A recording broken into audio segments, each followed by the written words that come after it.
j'espère que vous allez bien, bienvenue sur l'Éveil Ivoirien et aujourd'hui nous allons parler d'une interview que le ministre de l'Immigration du Canada il a effectuée le 8 février 2025, donc il y a littéralement quelques jours.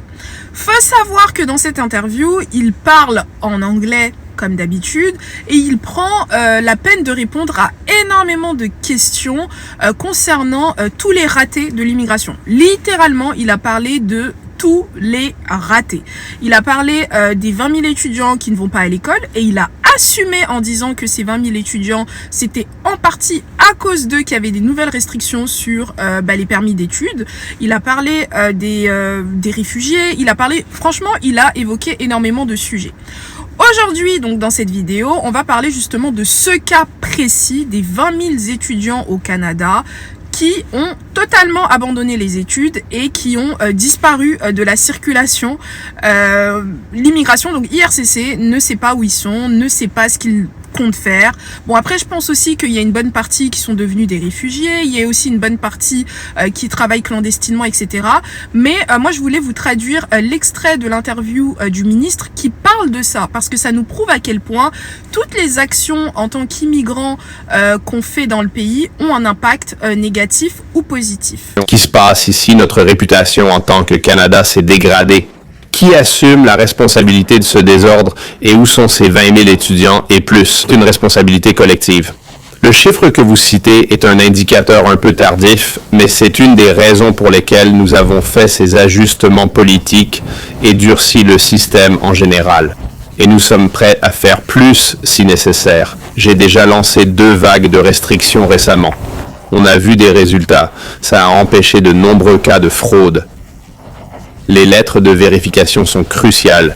Les universités qui accueillent ces étudiants doivent aussi assumer leur part de responsabilité pour ceux qui paient des frais exorbitants juste pour venir au Canada. Ça n'a pas de sens de payer autant et puis d'ignorer quand l'étudiant ne se présente pas en cours, non? L'État canadien ne peut pas suivre les allées et venues de chacun. C'est la réalité. Je ne vous trace pas. Seuls les complotistes pensent qu'on vous suit. Ce n'est pas le cas, c'est la réalité. Je ne suis pas désinvolte, mais ils ont eu un visa. Ils devaient venir étudier. Pour diverses raisons, beaucoup ne l'ont pas fait. Ils ont peut-être abusé du droit de travailler. C'est un point à surveiller de plus près. Pas que le fédéral, les provinces et institutions aussi. Les gens perdent cher pour venir ici. S'ils disparaissent, ce n'est pas correct. Vous êtes censé étudier. Sinon, vous ne devriez pas rester. D'où l'importance de n'admettre que de vrais étudiants. Qu'on y arrive en grande partie. Je suis prêt à agir si ça continue. Que Canada doit viser l'excellence, la qualité, pas la quantité. Je suis prêt à faire plus, mais il faut revoir l'image et travailler avec tous. Comme vous le voyez dans l'extrait de l'interview, il explique que c'est clairement à cause d'eux qu'il a décidé, il y a quelques semaines, quelques mois, de mettre en place de nouvelles mesures visant à vérifier beaucoup plus en détail tout ce qui est lettres d'acceptation, preuves de fonds, etc. Et 2, des mesures qui visaient à réduire aussi l'immigration des étudiants. Il a clairement menacé, on va dire, le système en expliquant que bientôt, il aimerait mettre en place de nouvelles mesures en plus, car il part du principe que le Canada, donc les institutions scolaires, etc., doivent beaucoup plus s'intéresser à la qualité, donc l'excellence des études au Canada, comme à l'époque, plutôt qu'à la quantité de nouveaux arrivants ou de nouveaux étudiants qui arrivaient en masse chaque année. N'oublions pas qu'au Canada, il y a certains rapports qui expliquaient que il n'y a jamais eu autant d'étudiants que depuis l'ère Trudeau. Donc entre 2015 et 2025, il n'y a jamais eu autant d'étudiants de toute l'histoire du Canada. Donc en fait, c'est très préoccupant parce qu'on part aussi du principe que ces étudiants-là, qu'est-ce qu'ils sont censés faire après? S'il n'y a pas assez de boulot pour eux, s'il n'y a pas assez d'alternatives pour pouvoir rester, est-ce que à la fin de leurs études, ils voudront réellement partir? Et donc après, ça pose plein de soucis organisationnels au Canada, et ça fait que IRCC commence dès maintenant, ou plutôt depuis quelques semaines, quelques mois, à freiner l'arrivée de nouveaux étudiants. Et quand moi j'avais effectué ma vidéo il y a quelques semaines sur le sujet, donc lorsque les articles ont commencé à parler de ça et que ça faisait le buzz, j'avais clairement dit dans ma vidéo que à la fin de la journée, en tant qu'immigrants, on fait partie de la même communauté, la communauté des immigrants, et que lorsque certaines personnes, malheureusement, ne respectent pas les règles du cadre de leur immigration, ça empêche d'autres gens de venir aussi, ça empêche d'autres gens de rester, en fait ça met tout le monde dans du n'importe quoi, ça met tout le monde dans les problèmes. Et là, avec cette interview qui date d'il y a littéralement quelques jours, on se rend compte que en fait ils le savent, ils le savaient, et c'est d'ailleurs pour ça qu'ils ont réduit l'immigration. Là c'est vraiment le sujet de cette vidéo, les 20 000 étudiants qui ne partent plus à l'école, ou en tout cas qui sont sortis totalement du cadre de leur immigration au Canada. Mais dans son interview en globalité, il parle de tellement de sujets préoccupants, et vous allez vous rendre compte que effectivement, l'immigration au Canada a eu tellement de laisser-aller qu'il y a certaines choses que je pensais même pas qui étaient possibles, comme par exemple ne plus aller à l'école, pouvoir en tant qu'étudiant faire une demande d'asile, etc. Voilà, c'est super bien de toujours remettre la faute sur le gouvernement du Canada ceci, le gouvernement du Canada cela, ils ont fait venir trop de monde, ils étaient pas préparés. Ça, je suis totalement d'accord, ils ont fait n'importe quoi. Appelons un chat, ils ont fait n'importe quoi, ils ont fait des choses que je pensais même pas être possibles, mais par contre, voilà, ils ont donné la chance à l'immigration de se développer, de s'ouvrir dans leur pays comme jamais, et malheureusement, il y a certains petits malins ou certains petits, je sais pas comment je vais les appeler, mais il y a certaines personnes qui en ont profité.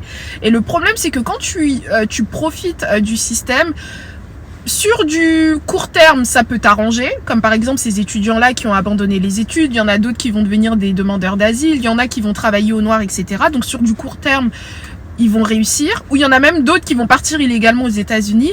Mais par contre, sur du long terme, que ce soit pour toi ou pour les autres, ça a totalement tout gâché. Et c'est ça en fait qui est un petit peu dommage, c'est que là il y a une vraie volonté pour le gouvernement, non seulement de réduire l'immigration, mais de voir les gens partir.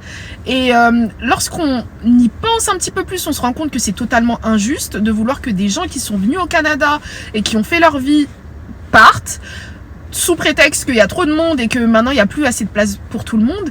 Mais en contrepartie, lorsqu'on essaye d'être un petit peu rationnel, etc., on peut comprendre un minimum les nouvelles restrictions. C'est vraiment triste, mais on peut les comprendre. Et il y en a beaucoup aussi qui sont au Canada, il y en a beaucoup qui vivent des situations extrêmement difficiles ici, etc. Mais voilà, il y a eu beaucoup d'immigrants qui ont fait aussi n'importe quoi. Et en tant qu'immigrante, il faut que je le dise. C'est triste. On nous a donné une super belle opportunité de pouvoir venir plus facilement au Canada. Mais il y en a beaucoup qui ont fait n'importe quoi et qui ont gâché la chance de tout le monde. Moi, ce qui me fait le plus de peine dans cette histoire, c'est que dans l'interview, on comprend clairement que il menace un petit peu parce que il explique que bientôt il va aussi en fait mettre de nouvelles restrictions en plus. Et c'est là que tu dis mais attends, vous allez vous arrêter quand? Avec les restrictions, c'est n'importe quoi. Mais voilà, tu te rends compte qu'il y a vraiment cette volonté interne chez IRCC, donc dans le ministère de l'immigration, etc., qui vise à vraiment vouloir faire du pressing sur les immigrants qui sont déjà là. Donc nous, on doit tous maintenant collectivement faire beaucoup plus attention à toutes nos demandes d'immigration. On doit faire attention à ce qu'on fait aussi au Canada, parce que il faudrait peut-être que je fasse une vidéo dessus et tout, mais le Canada, c'est pas l'Europe. Par exemple, il y en a beaucoup qui viennent au Canada, ils prennent que des aides sociales. Et ça, c'est triste, mais c'est une réalité. Mais en même temps, c'est des profiteurs, mais en même temps, il y en a, c'est parce qu'ils ont vraiment pas le choix. Et finalement, tu te rends compte qu'on est tous dans le même bateau, mais que il y a une petite partie, une petite communauté qui a vraiment gâché pour tout le monde. Et je le dis, je le répète, il y en a, vous avez gâché pour tout le monde.